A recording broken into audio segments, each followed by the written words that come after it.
Well, no need for a countdown. Let's just jump right into it, shall we? Why not? Welcome, one and all. We are the Credence and Bishop Show. Here with you on a Tuesday for a very special night. Ian, what up? Robert, Scott, and Robert again. We're all right here. We're here, Robert. Listen, Robert, when we say 8:30, we mean 8:35. And then, you know, that's what we mean here. And now Mikey is still muted, so we'll unmute. Sorry, I was talking on the phone. I had to get done on the phone first real quick. Sorry about that. Yes. Oh, you're fine. You're fine. No problem there. How's your AOL dial-up? Is it that bad? I don't understand. It makes no rhyme or reason why it looks that way. It looks good for you, right? Yeah, it looks great. If on it my looks good side. for you, that's all that matters. But to me, you remember in RoboCop when the guy runs into the toxic waste and then Right. he's walking towards the guy and then he gets hit by the car and he explodes? You look like that guy. You're like, Unbelievable. Unbelievable. I don't I was get going to take it. a picture, but you look fine in the picture, so I don't know what to say. You're looking at me through evil eyes. Evil eyes. Them's evil eyes. Do I forgot sound I had a okay, hat. though? I sound fine, Yeah. right? Okay. Yeah, sound hey, great. nobody mentioned Knox. you Nobody almost say anything. you almost sound as wonderful as that new intro that I heard. Yeah. Is that What do you the think about that? the Joey Yeah. B intro? Joey Z got up with me today, and he's like, Mikey. And I was like, oh, hell. He said, I got something for you. I said, what do you got? He said, I got your intro. And he sent it over to me, and I had tears in my eyes. I'm not going to lie. When the first time I listened to it. I mean, I'm a huge Life of Agony fan. And for Joey Z to make our intro music for us, you know, I've been able to build kind of a friendship with him. And he is probably one of the nicest. So you think? Oh, so I Bragger. think, yeah. Bragger. Look, we got some things in the works. I don't want to tell you guys about them, but Okay. could be Sure some you do. big things coming down the pipe. Plus, Joey's going to join us one night for the regular show, and he wants to play a Wish game. Okay. He wants to play Welcome. a Wish game. Welcome, Scott. Howdy ho, Scott. Yeah, the song, the music that he did for us gave me chills. It was awesome. No, yeah, it was very good. I enjoyed it. And the crazy thing is, when I talked to Joey about it for the first time when we were discussing it, he said, yeah, I'll do like 20, 30 seconds, and then you can just loop it. I'm like, great. But instead, he wrote a 2-minute and 57-second song. I mean, it's not looped anywhere. It's just over and over badass. I mean, what we heard is just such a small portion. Such a small portion of the song, and it's fantastic. I've listened to it probably 10 times. We're absolutely honored to have that, and what an awesome dude for hooking us up with that for sure. It's way better. Listen, I thought it was going to be great, but then when you hear the final, it's and I've only heard what 30, 35 seconds of it, Something like that, yeah. And the rest of it's just as good. I mean, he really he put a lot into it, and I appreciate it. We're just waiting on Alan, by the way, in case people are wondering. He had another interview he had to do before this one. So he had told me he was going to be, you know, bumping it up kind of thing. It would be like bumper to bumper. And he wouldn't be able to do he wouldn't be able to do a sound check. So I've been busy doing stuff, and then I look, and he says, it was like 8:10. He's like, I can do a sound check. I'm like, you can do a sound check now? So I don't know if something happened that he wasn't able to do his earlier obligation, or now, you know, maybe he was like, you know what? Mikey's so important. Joey has told me so much about Mikey being just oh my God! Yeah, just this guy. I know the yeah, salt I know, of the salt of the earth. Right. The wind beneath Joey's wings. You know, I like to feel like I'm the muse for this new opener that Joey made for us. Oh my God, boy, this is the legend right here. That's Mikey all the way. Ladies and gentlemen, Alan Robert, welcome to the Credence and Bishop Show. Thank you so much. I apologize in advance if Mikey has been trying to get your number or anything. It happens. It happens. Listen, it does. Mike's a true professional. Yeah, Yeah, okay. absolutely. I mean, you know, I had, and we were just talking about, because Joey sent over the new intro he made for us today. And he had told us he was only going to do like 20 seconds or 30 seconds, and we could just loop it. Instead, he wrote a 2-minute and 57-second song, and it's like the most amazing thing. If you'd have told me when I was 20 years old that the guitars from Life of Agony is going to make an opener for you one day, I'd have said, "Shut the hell up! You're lying. I can't believe this, dude." I can't hear it. Yeah, we're going to debut the entire thing tomorrow. We do have it on the opener we played tonight, so just like 30 seconds of it. But man, I mean, you are really making big moves. I was sitting looking at the new coloring book, which I feel weird calling it a coloring book because it's almost like you're downplaying what it really is.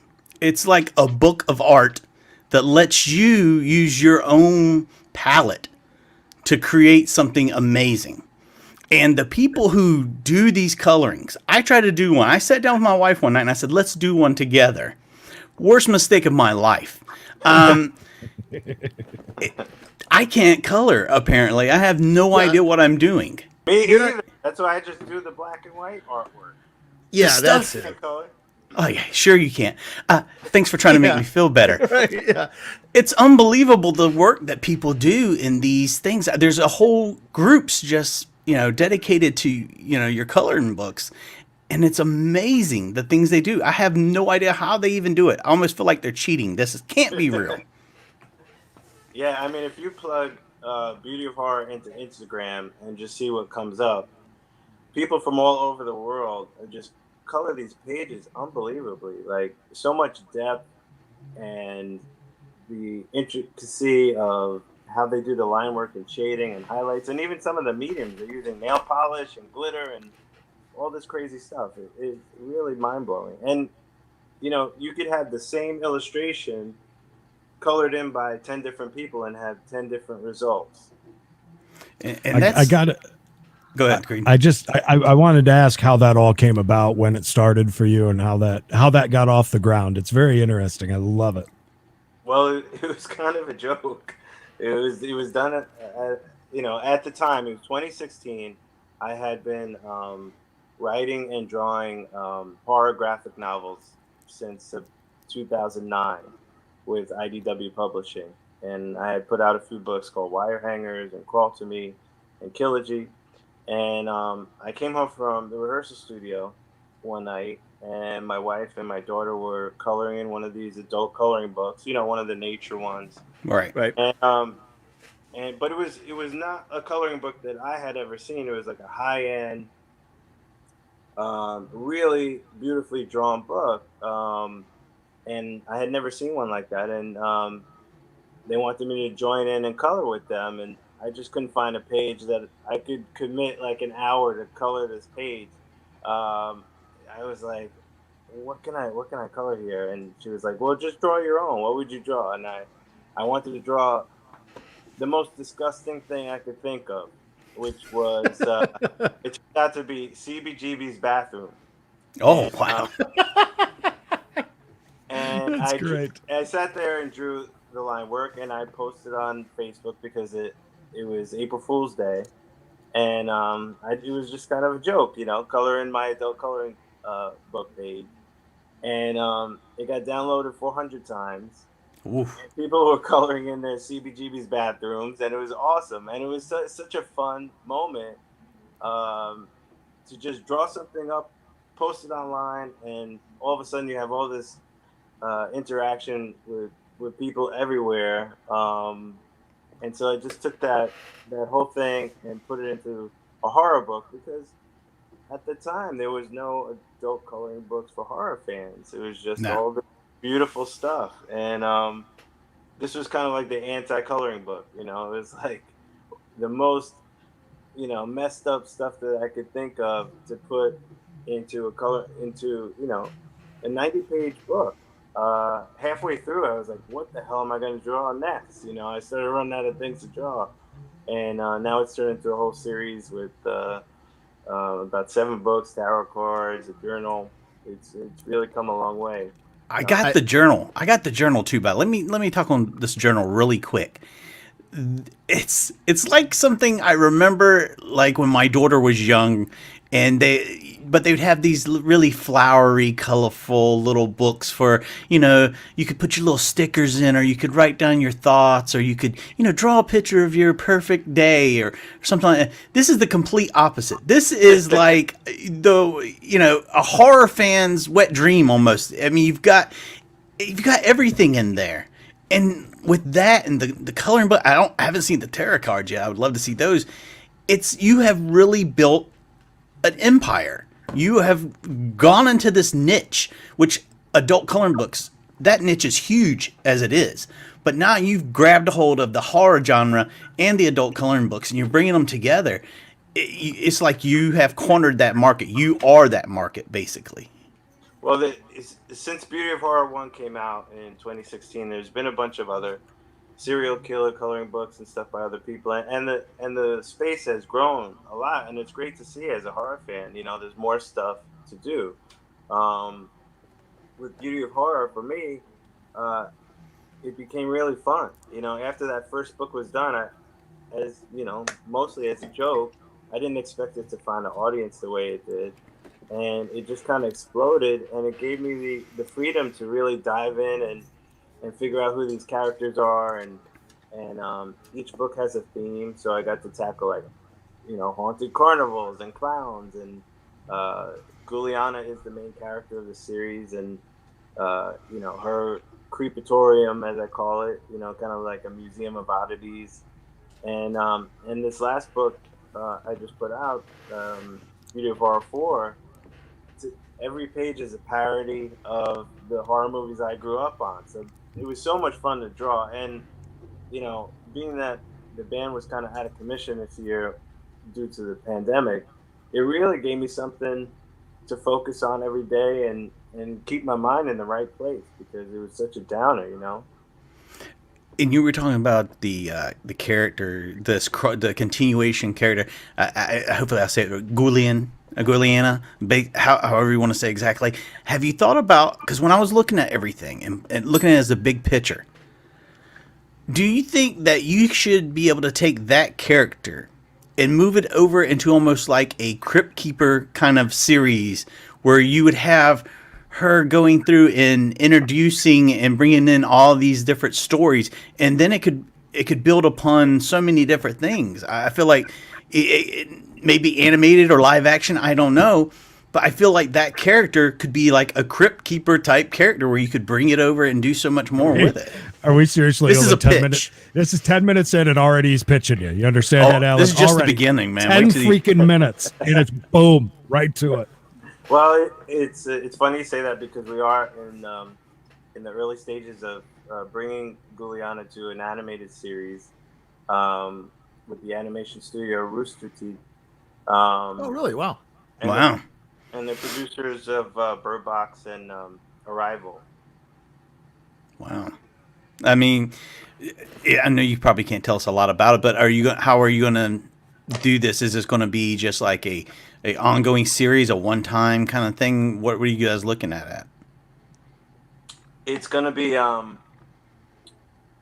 almost like a Tim Burton-esque animation, but geared towards adults, almost like adult humor. It's not for kids at all. Like Almost- like heavy metal, Yeah, it's like sort of. horror, adult comedy. So like a horror Ren and Stimpy. or BoJack Horseman or something like. Yeah. I mean, that's great. I mean, that's something to look forward to.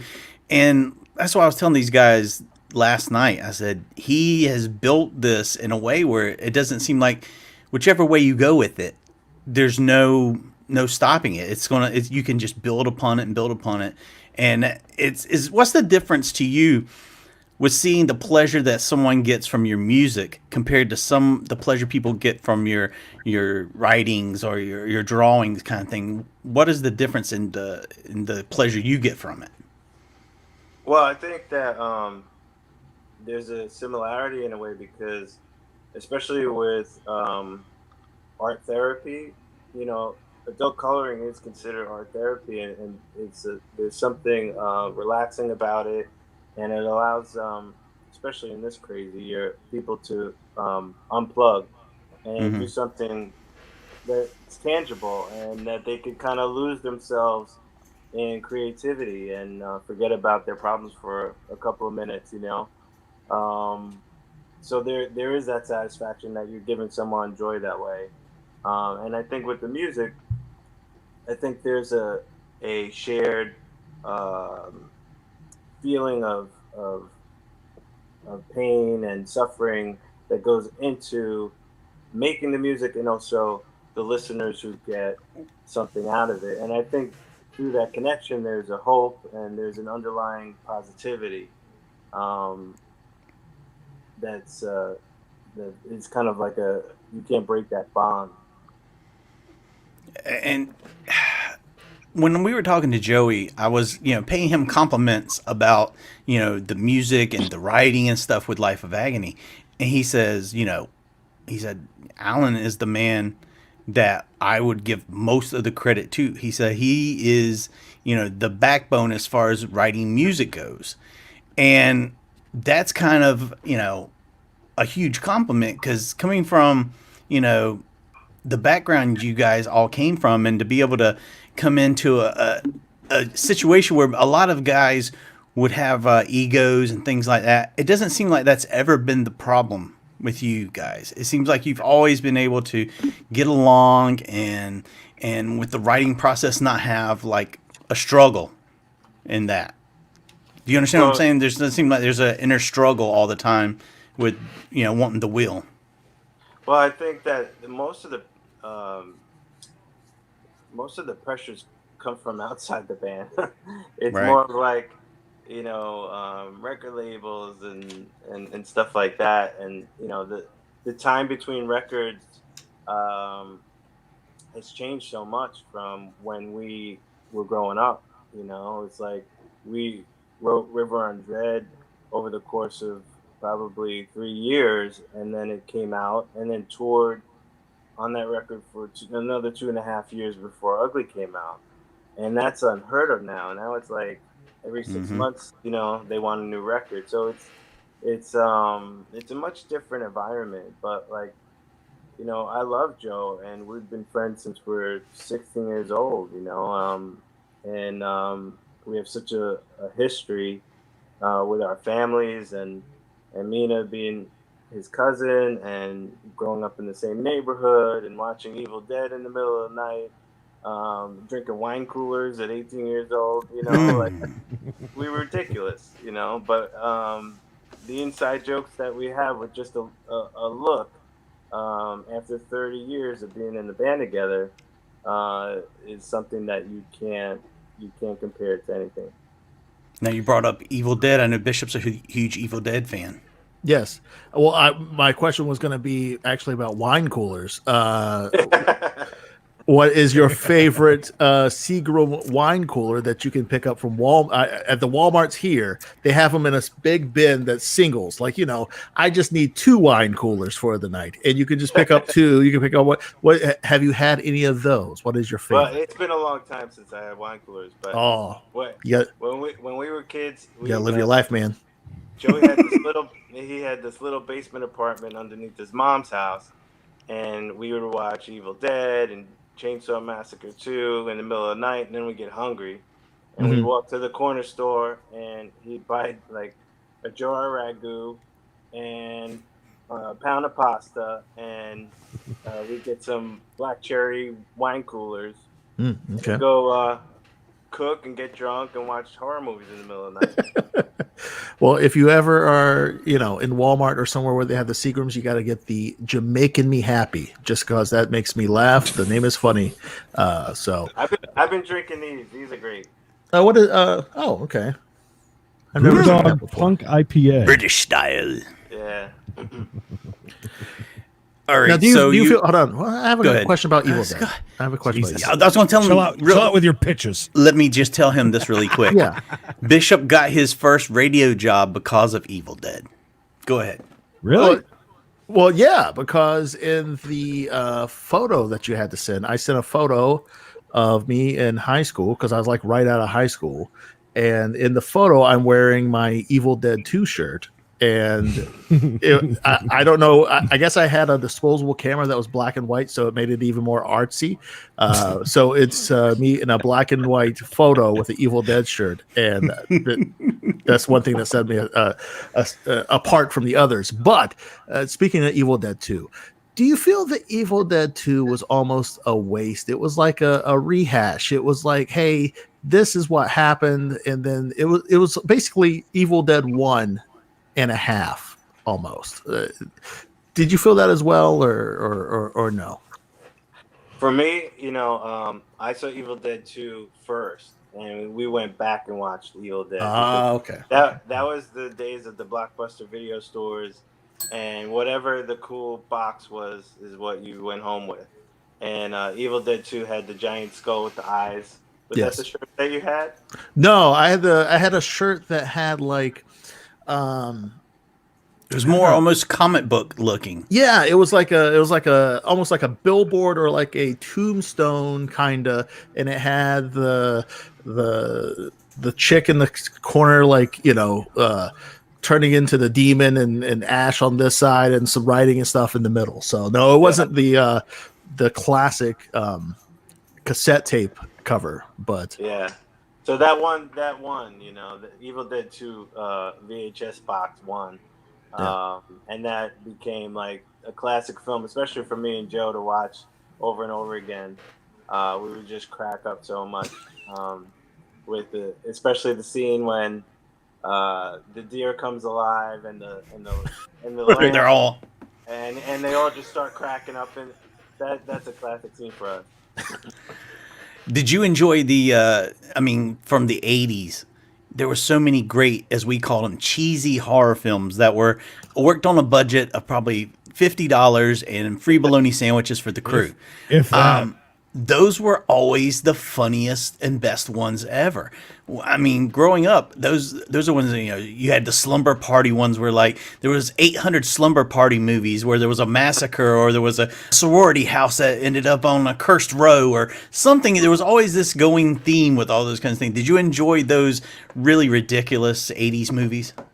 Yeah, and also there was some really, like you're saying, low budget ones that got real dark too. It was almost like, what the hell is happening? Like Last House on the Left, I remember. Mm-hmm. Oh, yeah. Like, some of those scenes are just like make you cringe even now. Okay, I'm gonna make you cringe right now. Do you remember seeing the original I Spit on Your Grave? Not back in the day. No, I saw it after I saw the remake, I think. Okay, so the original came out. I was a young guy. I was probably under 10 years old, maybe 11, somewhere around there. You and your would let me. you and your mom went and got wine coolers. My mom got wine coolers and we sat back, but she would let me just rent whatever I wanted. She didn't pay any mind. I saw it one day. I was like, ooh, I want to rent this. It sounds, it says it's banned in so many countries and this, that, and the other. I was like, must be good. Man, I've never been so uncomfortable my whole life to sit and watch this woman with this big red bush running all over, getting raped constantly as my mom is 3 feet away from me. I enjoyed the movie, but oh my God, when the penis is cut off in the bathtub, I just don't know what to say. I don't think me and my mom could look each other in the eye for the next week. It was bad. It was real bad. She didn't shut it on you, so. Yeah. I think she was as stunned as I was. Did anything change after that? Did she still just let you run wild and get whatever you wanted after that, or not so much? It was back to it was back to renting Teen Wolf and Back to the Future. I figured as much. That's funny. Yeah. But I mean, go ahead. Those movies back then, even like Day of the Dead and all that stuff, you kind of discovered it on your own, just going to the video store and seeing what they had, because, other than like Fangoria or some of the monster magazines, you really wouldn't hear about it. There was really no big stars in those movies. And it was just which box looked cool. Yeah, and it's a lost thing nowadays too, because you'll see like posters in the movie theater and be like, "What is this?" You can't figure out what in the world it is, and it doesn't really draw you in anymore. They don't put any effort into drawing the audience in and getting, some sort of suspense build up. It's always just like you could see the poster and know what the entire movie was from top to bottom.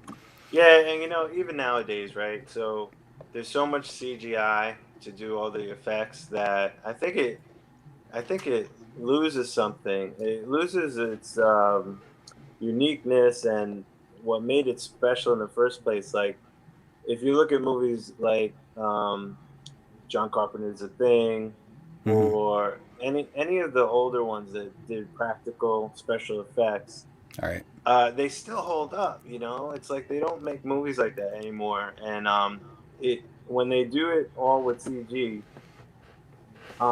they just become very cookie cutter. Yeah. And some of it's bad CG, and that's the crazy part, because you'd think they'd have it down pat by now, but you'll see some of these things and you're like, wow, that's just not even believable. By the way, I saw Matt Tobin had said Dead Alive. Dead Alive was one of my favorite movies once I had found it, because it was known as I think it was known as Brain Dead overseas, but Dead Alive, the Peter Jackson film, was fantastic. It really, really was. But once again, that was a great cover. You got the girl pulling her teeth apart, and you see the skull or the skull inside of her mouth. Yeah. And if you read, I remember when I saw that as a kid, I was like, "Oh, there's a dead baby inside of her." But that's not what it's about at all. I was like, "There's a skeleton baby. I don't want to see that. That's terrifying." And that was funny. It had the part with the priest is like, I kick ass for the Lord. And he's like fighting all the guys. He's doing karate all over the cemetery. I mean, that's what I think a lot of horror films just don't cut it anymore. They just don't have it. It's all a lot of the same thing, or they're rehashing something. They should make a little more imagination. Maybe you should be making these films, because you have a great imagination. Yeah. More imagination. Biggest horror icon. Who would you say biggest horror icon of all time? Who is it?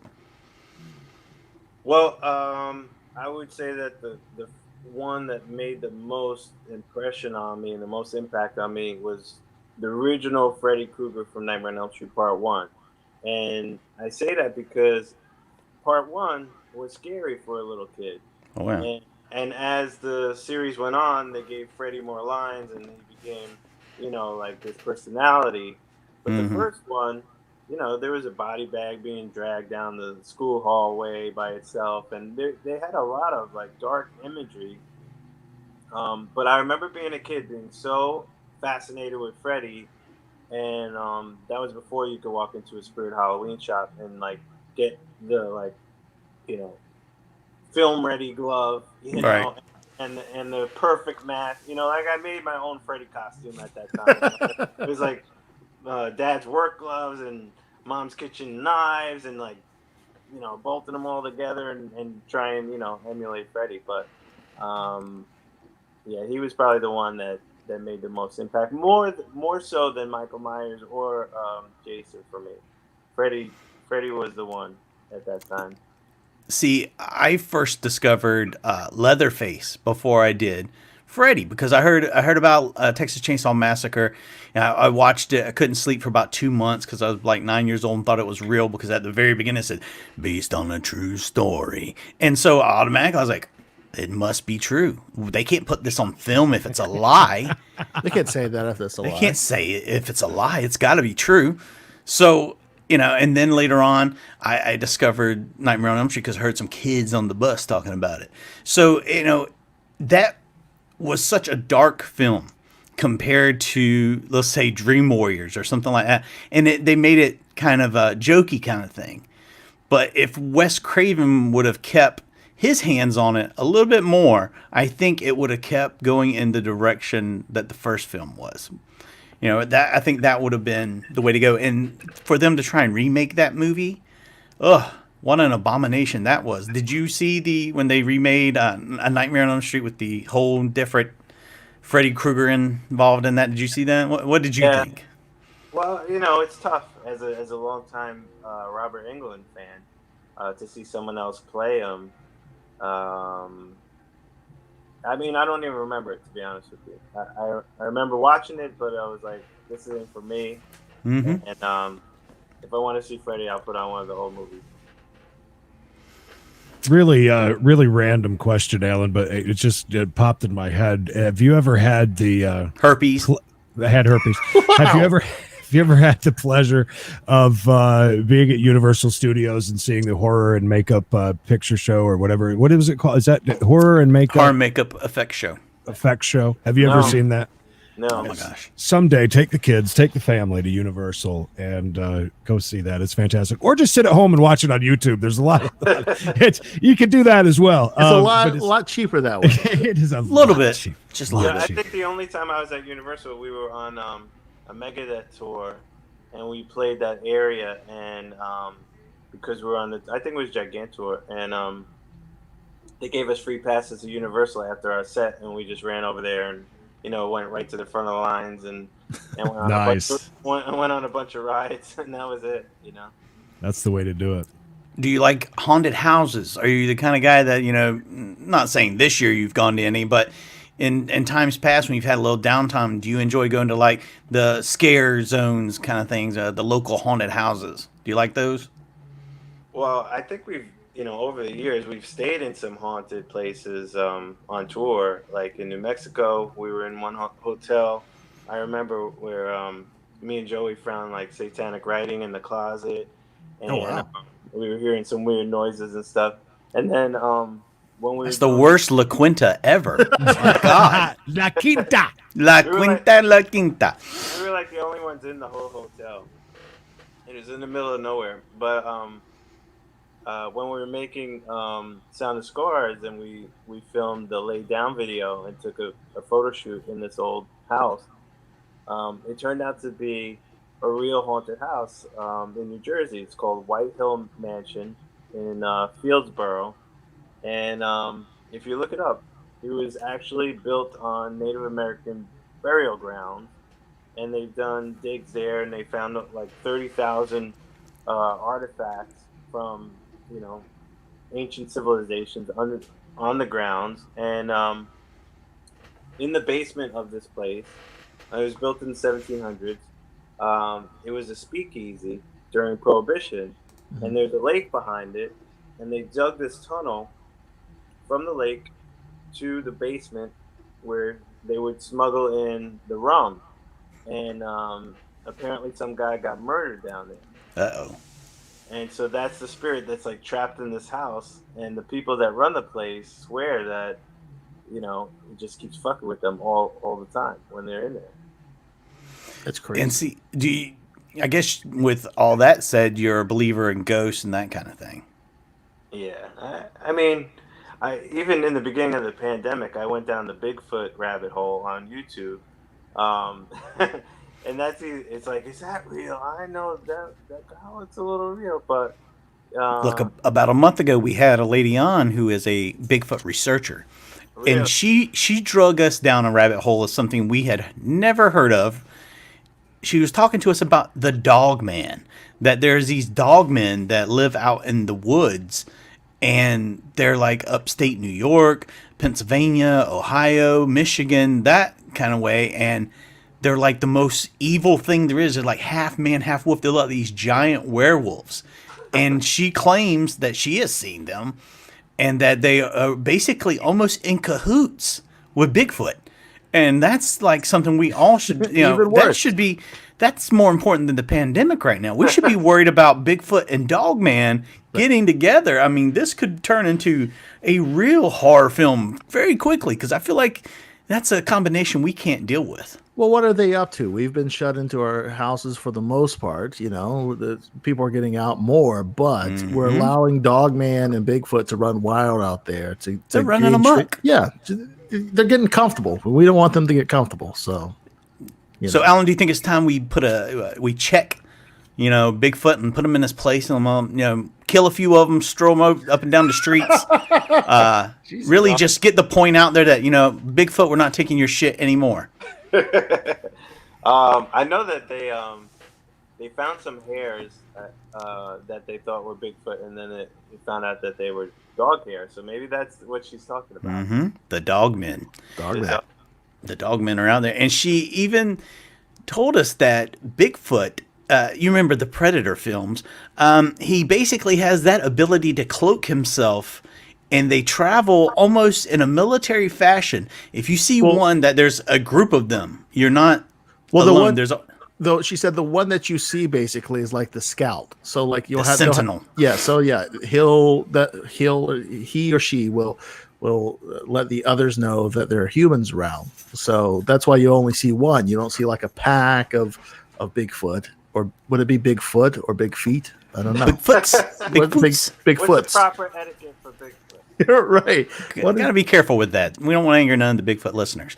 So here is the other thing she told us, and this is very frightening. As a family man, this really struck a chord with me. She says that they are actively stealing children, and I don't want to tell you what it's for, but it's to eat them. So there, I let the cat out of bag. She said they're kidnapping children to eat. If you've ever noticed how many children I'm gonna miss, Bigfoot is taking them and eating them. There are so many, the numbers of Bigfoot, the population has just exploded, she said. And that's why I think we need to, maybe bring those numbers down a little bit so Bigfoot isn't just stealing our children right and left. We should Alan, get Loch Ness Monster and Bigfoot in a cage match and then see who wins. Oh, I mean, Bigfoot's going to win. I mean, Loch Ness Monster's going to die from being out of the water pretty damn quick. I mean, come on. You got to come up with something better than that. I mean, you should know that. You should know that.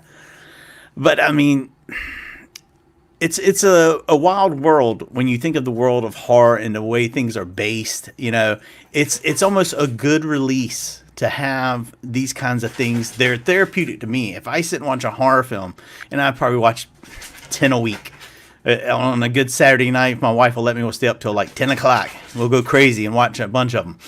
But there's a whole genre out there that people don't appreciate. Horror movie is like, they say it's the smallest piece of the pie as far as moviegoers. And that's upsetting. I don't understand that. Well, I think it kind of had some waves, right? So like once like Blair Witch Project came out, it brought in a whole different kind of audience, and then all the Paranormal Activity movies, and I think it started to hit a mainstream, and then they started remaking everything under the sun. Some of them were good, some of the remakes were good, or reimaginings, or like I enjoyed Peter Jackson King Kong. I mean, it's not really a horror movie, but some of the ones that they did, even when they did the Thing reboot, Right. I thought it was a solid film. So there are some that took the franchise to different levels. Even like I'm like one of the few people that like Prometheus from to the Alien series, but I couldn't watch it, man. I watched it and I was like, "What did I just watch?" And then they made the other Alien movie, and I'm like, "Oh, you're hurting my brain so bad with all of this. It's a lot. It's a very the story is so deep. It's so deep. It's like I need to." It instantly puts my wife to sleep. That's the movie to put on if you really got to go to sleep. Prometheus. Ugh, it is bad. I can't. It's like NyQuil. And that's like there's movies. I belong to a lot of these horror movie groups, and they'll start talking about movies they love, and I'm like, I'm bragging.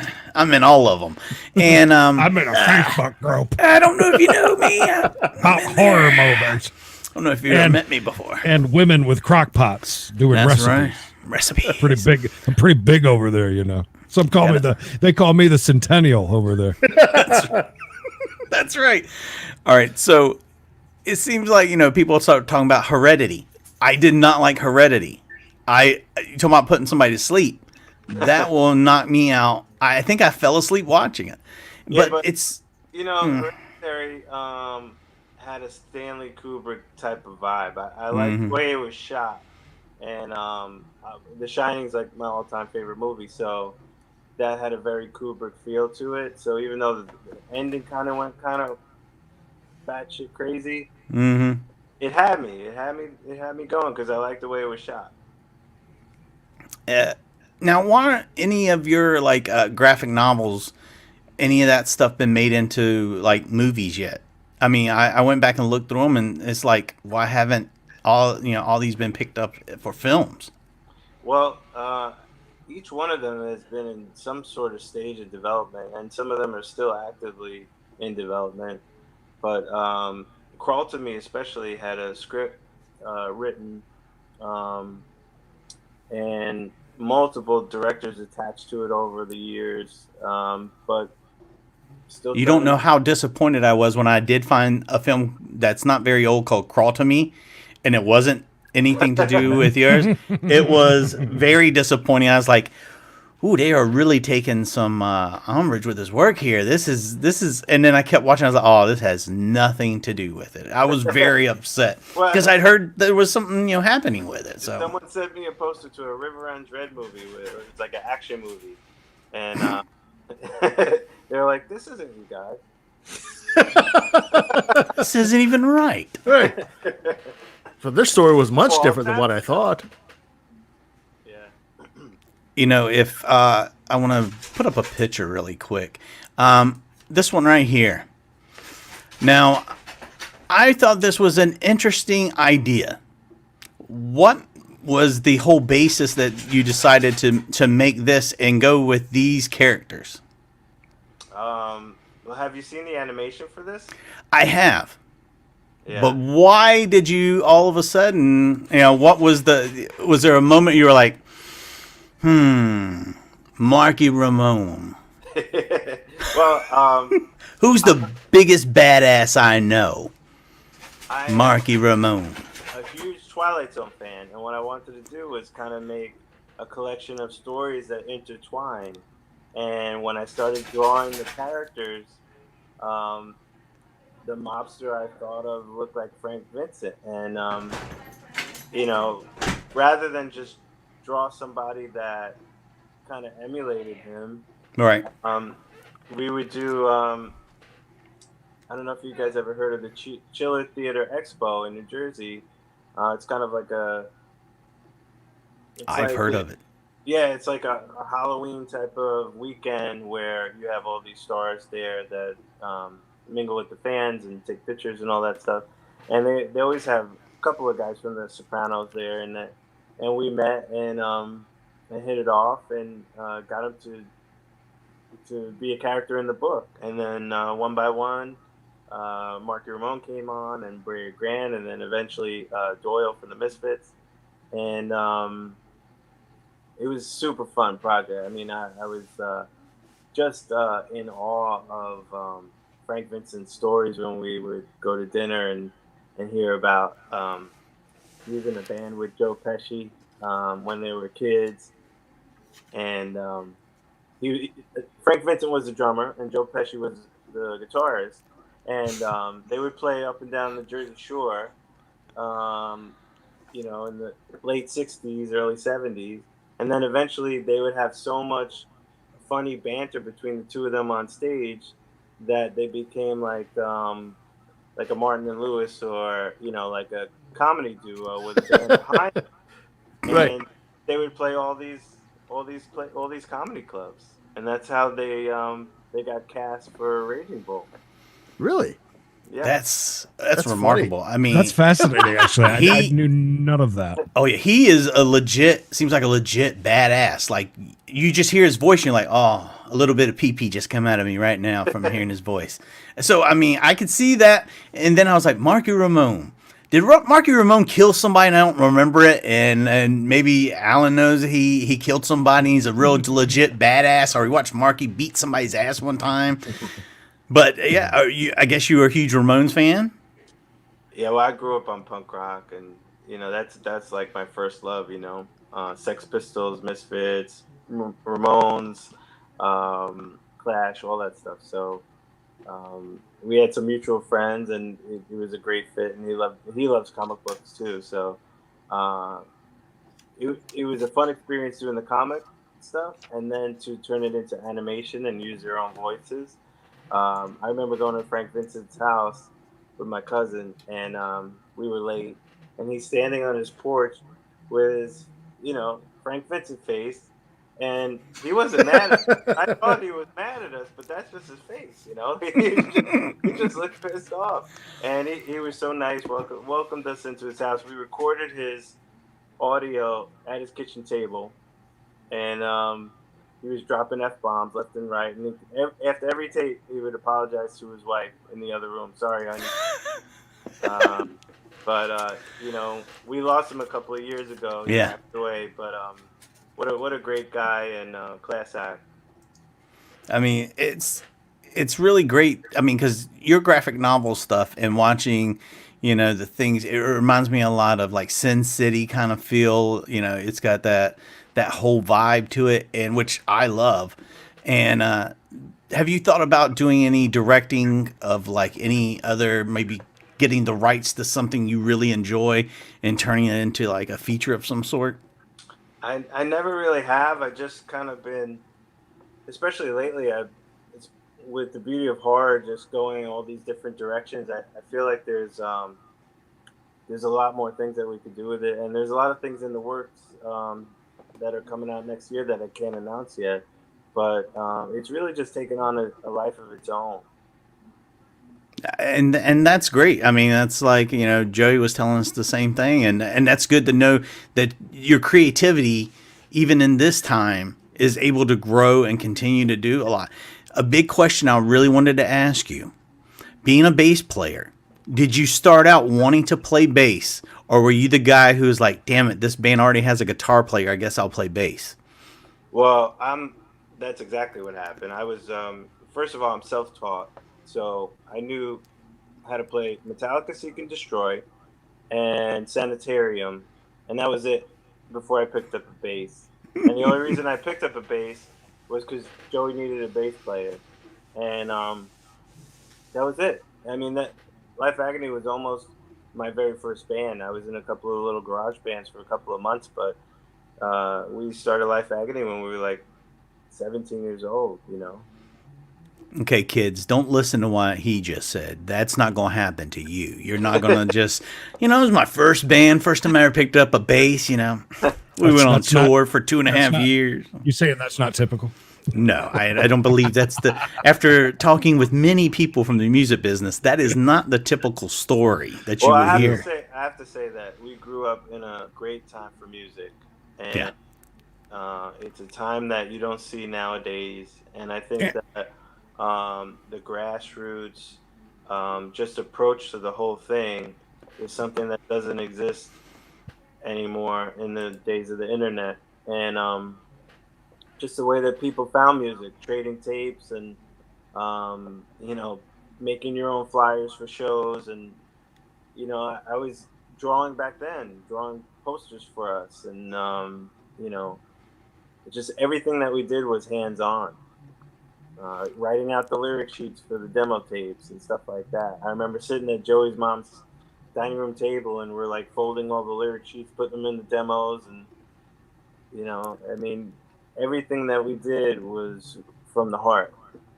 And not just during that time. You're also you grew up in an awesome area too, where a lot was going on, and had a really good scene too. Yeah, that certainly helps.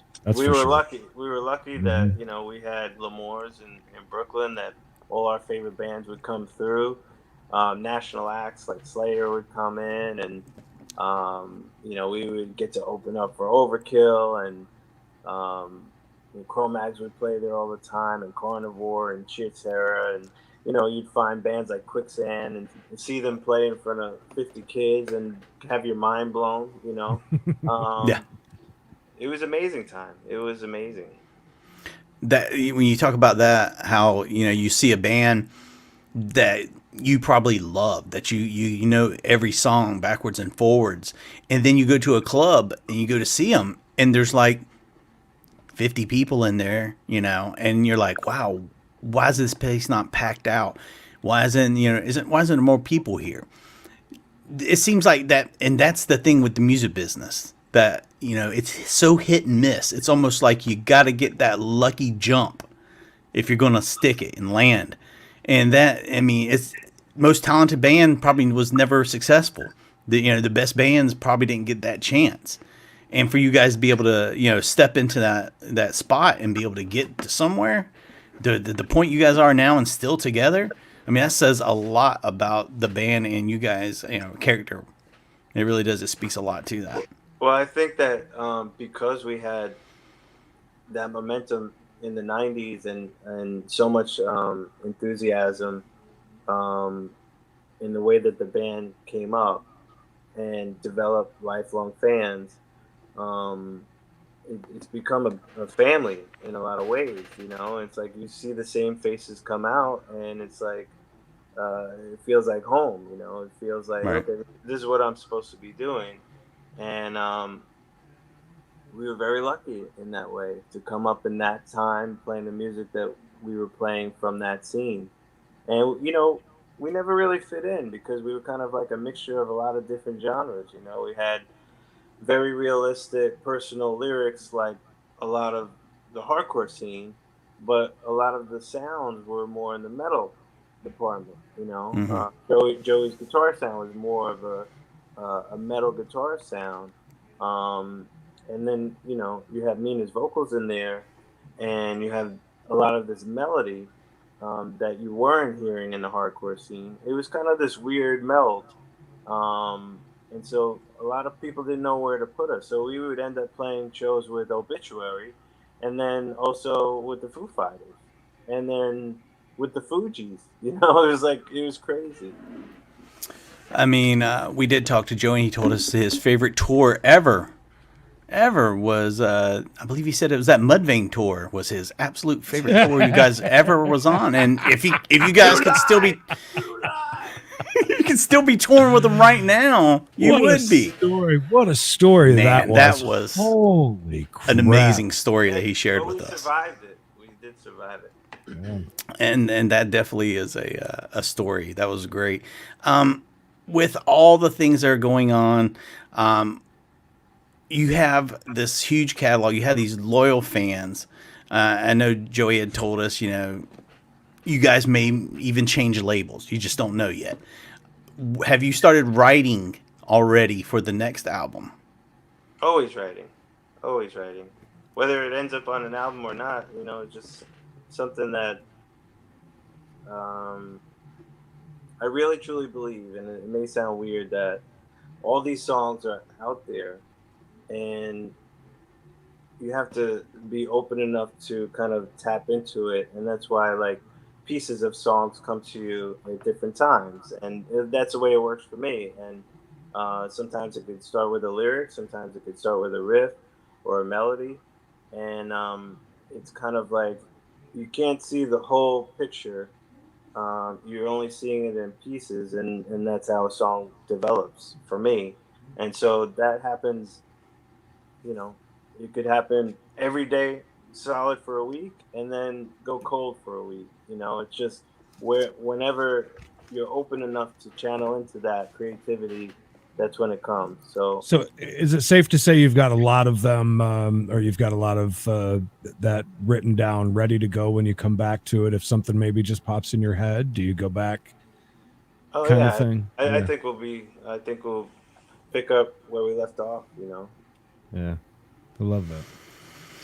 Man, you've gave us so much time already, and I really appreciate you taking the time. Really quick, you told me you had an interview before this interview. Did something happen with the other interview? Because you had sent me an email, and I was like, this can't be right. He said he had something going on till 8:30. Wow. Yeah, I had them push it 15 minutes, so I had a little bit of wiggle room in between. Yeah. Well, I really appreciate that, and this is I told Joey when, privately me and him had a conversation. I said, this is the build. This is the build towards me getting Mina to come on and talk with me. The bridge of trust, the bridge of understanding. Because like I told him, I said, when I get Mina on, Mina's going to make me feel like the dumbest man on the planet. It's just so, deep, everything that comes out of that mouth. And so I'm slow building towards that. And that's it's going to happen. It's going to happen. And I just want to thank you again because, like I said, huge fan. And I've told everybody this a million times. If I have 0 tattoos, and if I ever get one, it's going to be the Life of Agony logo because to me, it's so iconic and it means a lot to me. It's a toss up really between that and just a typo negative tattoo. Maybe one on one arm, one on the other, because those are my 2 favorite bands of all time. I mean, they really are. And, I've been fortunate to see you guys several times and be able to see Typo when they were on the road. So, and even get to talk to Peter one time and when no one else would talk to him, oddly enough. Hey, everybody was intimidated and no one would speak up. And, he was towering over me, yeah. And people really, that's awesome. People really don't, comprehend his sheer size until you're standing beside him because I'm a short little dude anyways. And I was like, man, no one's going to say anything to him. He just asked everybody how they were doing. What a bunch of assholes. You guys are in here paying your money to see this guy. You're not going to speak up and say anything to him when he's standing right beside us. So I struck up a conversation. We exchanged words. He walked off. I was like, wow. And everybody was just like, oh, man, I wish I'd have said something. Did you see that? And that's the kind of person that, he had that aura that was, from everything I've learned from talking with Johnny Kelly and talking with Joey, that aura was just a shield around who he really was and how great of a guy he was that people just didn't get to see that side of. Yeah, he was totally down to earth and one of the funniest motherfuckers I ever met. And see, that's another side. If you've seen some of those videos they did back in the day, you would understand he is really, he was a funny guy and he was just misunderstood in a way. And that was kind of, of his making a little bit.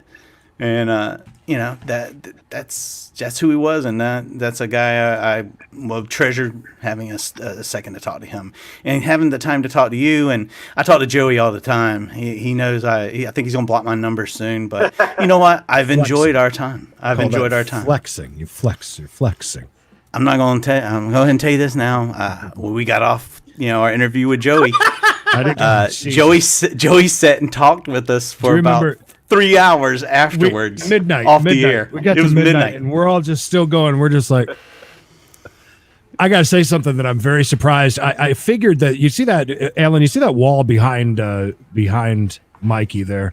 Yeah. I was getting ready. I'm really surprised that he didn't try to commission some artwork from you to come to his studio. Oh God! And do that whole thing. Since of course we got the intro now, I figured that would be your part. That would be as big of an honor as getting that music from Joey. I was ready. I was ready for you to work that one in. I would. It would have to be Bigfoot, I think. Oh my God! That'd be great. Bigfoot would be kind of awesome. Walking through. In the background, Bigfoot hanging out. Maybe him and the DOGMAN have run on hard times, and they're panhandling now. You never know. They're interdimensional beings that are just down on their luck and trying to get. Oh, before we go though, I see the hotline is lit up. Hotline. Who could be joining? Who could be calling us on the hotline tonight? Who is it? Can you go ahead and hit line 3? Oh. Looky there, it's Marky Ramone. Marky Ramone. Hello there, Marky Ramone. Hold on 1 second there. Hi. No. It's hey, Marky. Marky Marone. Marky Marone. That's a new character I'm doing. Marky Marone. I go to stores and they say, "What is your name?" And I don't say Marky Ramone because I don't want them to know that I just ordered coffee, but I say Marky Marone. I throw them off. Hey, Alan, how you doing, bud? Are those purple lips? Well, it's cold there. Yeah, it's cold. It's cold here. Very cold, man. Well, what if you draw a photo of me fighting Bigfoot? What do you think about that? I don't know. Who do you think would win that fight? Well, I think we all fucking know who would win that fight, don't we? I think we all know. By the way, I don't want to let the cat out of the bag. Bishop does two celebrity impressions. One is Marky Ramone. The second is Marky Marone. Marky Marone. The other one is Zach Wilde, which is he did that one for Joey, and Joey loved it. He almost, because he told us a great story off the air about Zach. So It was quite the night, and thank you, Purple Lips, for coming on. And you know what? I want to thank you for spending the last 10 minutes of this interview working on getting this together. By the way, find this, I'm gonna tell you right now, it's perfect right where your mouth is. That's perfect. Even though my lips are very purple, it's very. This is the CGI that I'm talking about. Yeah, Wow. This is it right here. Top of the line CGI. This is That's like right. a High class, high budget around here. right. $10,000 to get that together. I'm just saying. Easily. All right, talk to you later, guys. Bye. Yep, Take see you, care, Marky. Marky. Yeah. Alan, thank you so much for coming on, man. It's great meeting you. We really appreciate you coming on and chatting with us. I know big fans. And The Beauty of Horror is amazing. Don't just go out and buy the new one. Buy Get all all of them. All of them. You know, Christmas is right around the corner. Yeah. So is Hanukkah and Thanksgiving. So, just buy a bunch of them and hand them out as, party gifts as people are leaving your home. Say, look, Beauty of Horror. And they'll say, thank you. And they'll take it right away. And you've got so much coming out. I mean, you've got the journal, and you've got, what you're telling us about the possible, you guys are making a animated film out of it. I mean, thank you so much for, taking the time out, because it sounds like you're the world's busiest man at this point. Well, with the band off the road, it's given me a lot of time to work on this stuff, which I'm thankful for, and I also miss being out there. So hopefully we'll get past this crazy time and we'll get back to business, Good, because I've already told Joey, you guys, because he's gave me the phone number for the guy that books your guys' shows, your travel agent, and I said, okay, since this is the guy I know doing the booking, you're coming to North Carolina so I can hang out with you guys, unless I end up just going to hang out with Joey at his house and sleeping in the studio. I mean, that could happen too. You never know. Cancel that show. Don't do that. cut him off. Yeah, cut him off. Cut Mikey off. Alan Roberts, seriously, Yes, Mikey has berated you enough with Yes. begging you for stuff. I want to thank you on behalf of Mikey and everyone else that are super fans of Life of Agony and all your fine art. Thank Alan you, Robert. Thank you. Thank you, sir. Alan, thank you so much. We appreciate it. Thanks, man. I Awesome. appreciate it. Thanks again, Alan. I'm sure we'll be seeing him again. I like those tarot cards that are. Aren't those cool? Yeah, they're awesome. All of his stuff is awesome. That's the thing. When I get the Beauty of Horror stuff, right? Mm-hmm. I almost feel bad coloring it, right? Like it's almost Like you're ruining it because you're so untalented, like everyone else that buys them. And I mean, I'm sure colors in there's them. talented people that color them and all that, but I mean, there's a love the, Beauty of Horror Facebook. Go look at that, and you can see all the amazing work people do in there. I love the story about how that started with the bathroom of CBGB. That's awesome. Yeah, That was neat. of all Yeah. things to Yeah, I think love of that. that you wanted to So random, go with. Yeah. Yep. Good to see Mikey Ramone. Mikey Marky. Ramone. Jesus. And Mikey Marone. Marky Marone. Yeah. Mikey Marone. Mikey Marone. Thank you guys so much for joining us tonight. Again, thank you to Alan for coming on. Just a quick note, tomorrow night, 8:30 p.m. Eastern Standard Time, we'll be back for a round of the Credence and Bishop Show, a brand new, fresh episode for you. Got your typical stuff. We got the mailbag, which, by the way, if you ever want to get in a question, comment, concern, you need advice, anything like that, it's cbshowemail@gmail.com. There it is right there on the screen. So you can jot it down, remember us, and Tell us say what you hey. thought of that interview. Yeah, tell us how bad it was, or how Absolutely. great it was, or how Marky it was. Marone was really in there. Cringeworthy is the Cringe-worthy. Mikey's always there for the cringe, the centennial. Anyways, Mikey, I gotta tell you, I'm glad that your camera looks good now at the end. it does now that he's out. Yeah, crystal clear. Oh, Crystal clear now. I can tell when you're watching on a mobile device, though, you can't even notice it. That is, No, you you can't. AOL dial-up, but We look so, yeah, great on a mailbag. small screen, yeah. I have a quick question. Sorry, was that CNB News at 9. Blah blah blah. Go ahead. was that you, Mikey, that had a a dog or a child that was trying to escape a cage? That we No, I heard believe there that was at his place. So. Oh, okay. That was my dog trying to leave the Oh, that garage was? all of a sudden. Yes. Yeah. Oh Yes. my God! I was wondering. I didn't want to say anything because I thought it might be Alan, Oh, it but was I would have Alan, said yeah. something if I would have known it was. If I would have This guy. No. known it was you.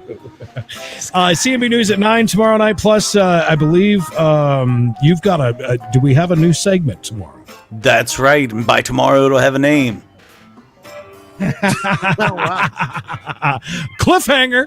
And I have a No, pretty go- funny video to share with you guys. That Oh, yes, you happened do. today. speaking of which, yes, we'll talk about one of the I have best. yet to- One of the best. Don't look at it. Not I until haven't tomorrow. looked at it. No. Bish's comp. Hey, but here's the thing. The best thing is after we watch that, just remember it's more of a contribution than the other person on the show. Oh, this thank you. week. Thank you for doing some work. Yeah, I appreciate that.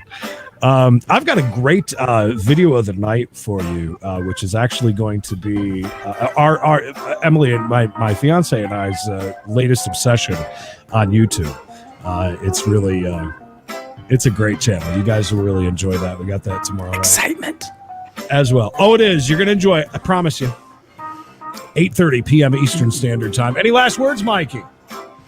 Thank you, everyone who joined us, and thank you again to my good friend Joey Z for the intro and outro music for our That's show. debuting that tomorrow. By the way, we'll take a listen, Yes. which is such a huge deal, and cannot World wait to premiere. hear that all the way through. Yes, we're world premiere. B Shop. Any last words? Awesome. That's it. Cool. Yeah.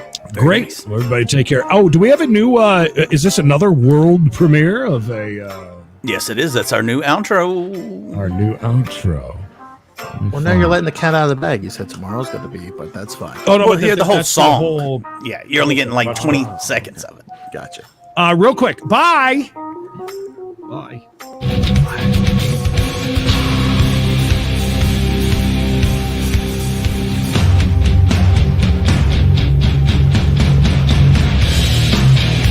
Goodbye and good night. Goodbye and good night. Goodbye. Goodbye and good night.